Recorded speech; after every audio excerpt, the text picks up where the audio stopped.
আমি এই মাংসটা খুব সহজভাবে নতুন পদ্ধতিতে আমাদেরকে এই সহজভাবে মাংসটা করে দেখাবো। মাংসটা এতই টেস্টি হবে, এতই সুস্বাদু হবে যা আগে কখনো খাওনি। দেখো, পেঁয়াজ এরকম বড় বড় করে পেঁয়াজ কেটে নিয়েছি, পেঁয়াজ বড় বড় করে কেটেছি, আলু বড় বড় করে কেটেছি, টমেটো কেটে নিয়েছি। এবার বাকি আছে আদা রসুন।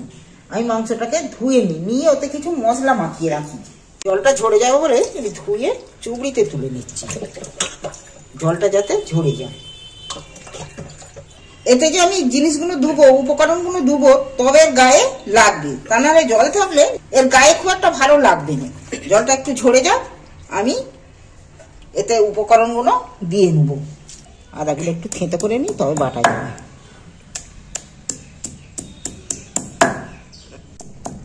আমি শিলে এই থেঁতো করে নিয়ে পিসবো। এইটা যদি মিক্সারও রয়েছে, মিক্সারও তোমরাও মিক্সারে করে নিতেও পারবে, যার না শিল থাকবে। খাসির মাংস তো একটু আদা একটু বেশি লাগবে, ওই জন্য অনেকটা আদা তো করে নিয়েছি। এবার আমি শিলে পিষে নেব। আদাটা আমার পেশা হয়ে গেছে, আমি আদাটা তুলে নিচ্ছি। রসুনটাকে একটু দেখো একটু থেঁতো করে নিচ্ছি, বড় বড় আছে তো শিল খেয়ে বেরিয়ে যাবে। এটা খুব মিহি করে বাটবো না, আদা বাটার মতো, একটু আদা বাটার মতো করে নেবো।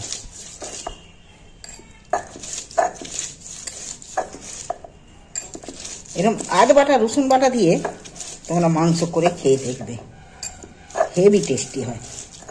আমার হয়ে গেল, এটা আমি তুলে নিচ্ছি।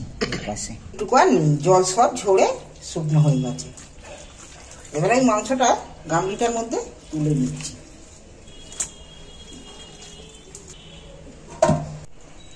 আমি 1 চামচ লঙ্কার গুঁড়ো দিচ্ছি,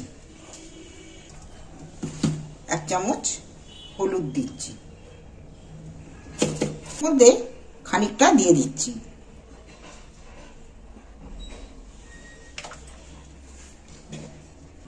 পরিমাণ মতো এতটা আদা বাটা নিয়েছি। মশলাগুলো যে দিয়েছি ভালো করে এর সাথে মেখে নিচ্ছি।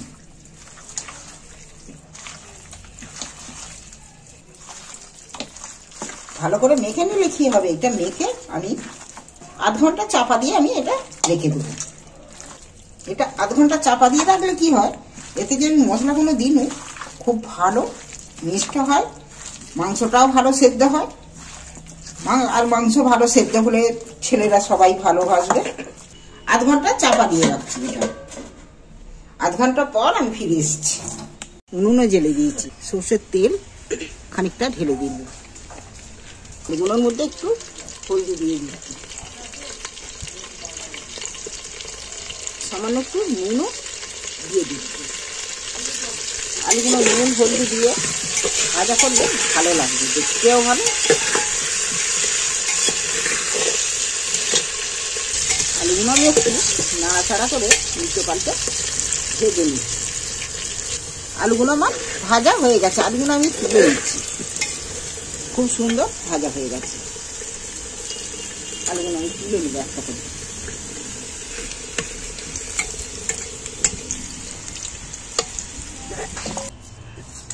এবার আমি একটা বড় তেজপাতা দুখানি করে নিয়েছি, 4টে এলাচ নিয়েছি, এখানে লবঙ্গ আর ডালচিনি দিয়ে নিয়েছি। এবার একটু নাড়াচাড়া করে নিয়ে আমি পেঁয়াজগুলো যে বড় বড় করে কেটে রেখেছিল পেঁয়াজগুলো তুলে দিচ্ছি।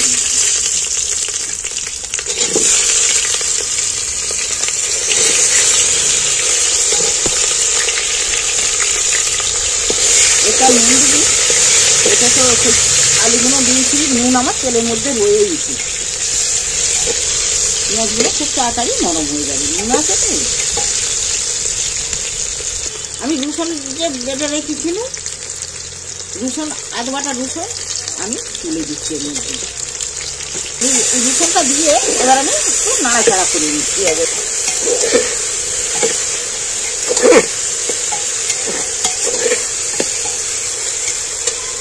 পেঁয়াজেরও হয়ে গেছে, ভাজা আধ ভাজা হয়ে গেছে। এবার আমি মাংসটা যে আমি রেখেছি না চাপা দিয়ে, দেখো কত সুন্দর কালার এসে গেছে। আমি এইটা এর মধ্যে তুলে দিচ্ছি।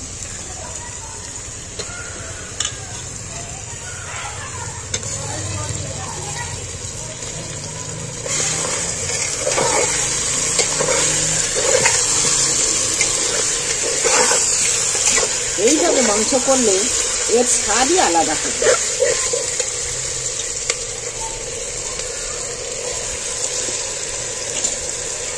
নাড়াচাড়া করে ভালো করে কষিয়ে নিতে হবে। এবার আমি নাড়তে চাড়তে থাকবো। এবার সব মশলা মোটামুটি একটু দেওয়া রয়েছে, এবার নাড়াচাড়া দিয়ে দিয়ে দেবো। আমি যে আদা বাটা রেখেছিল সেই আদা বাটাটা আমি তুলে দিচ্ছি। ধনে গুঁড়ো 1 চামচ দিয়ে দিচ্ছি। আমি ভালো করে নাড়াচাড়া করে দিচ্ছি।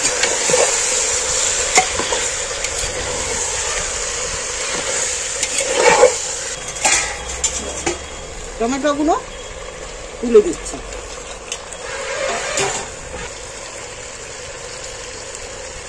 হলুদ দিয়ে দিন, এটা লঙ্কা আরো একটু পরিমাণ মতো একটুখানি দিন।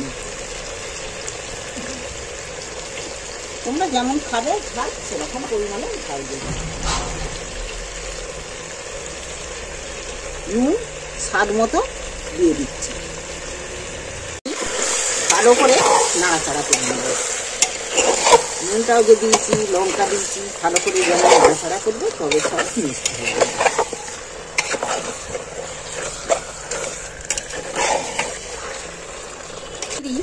লাল লঙ্কা একটু দিয়ে নিচ্ছি।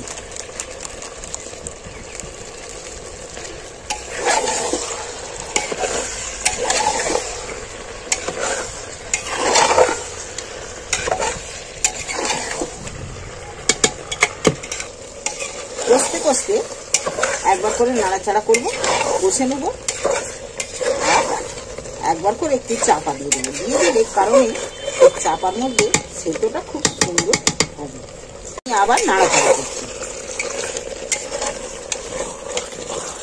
তোমাদের সাথে কথা বলতে বলতে আমার মাংসগুলো কষা হয়ে গেছে। হ্যাঁ, এবার জল দিয়ে আমার মাংসটা কষা হয়ে গেছে। মাংসটা কষা হয়ে গেছে। এবার আমি যে মাংস মাখা জলটা, সেই জলটা আমি এর মধ্যে দিয়ে দিচ্ছি। একটু সাদা গেল।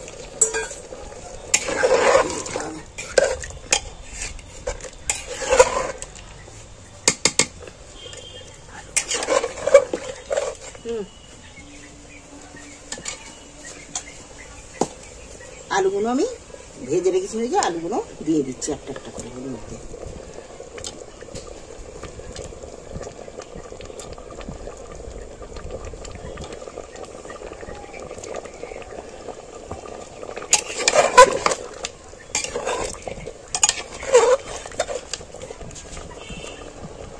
আমি জল দিয়ে দিচ্ছি এর মধ্যে। মাংস আমার বসানো রেডি। যদি ভালো লেগে থাকে তোমার এই মাংসটা, আমার চ্যানেলটাকে সাবস্ক্রাইব করবে। আমি জল দিয়ে আমি রেডি করে দিয়েছি। এবার আমি কুকারটা এঁটে দিচ্ছি।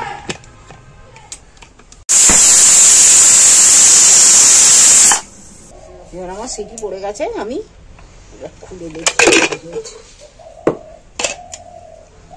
ফুটছে এখনো।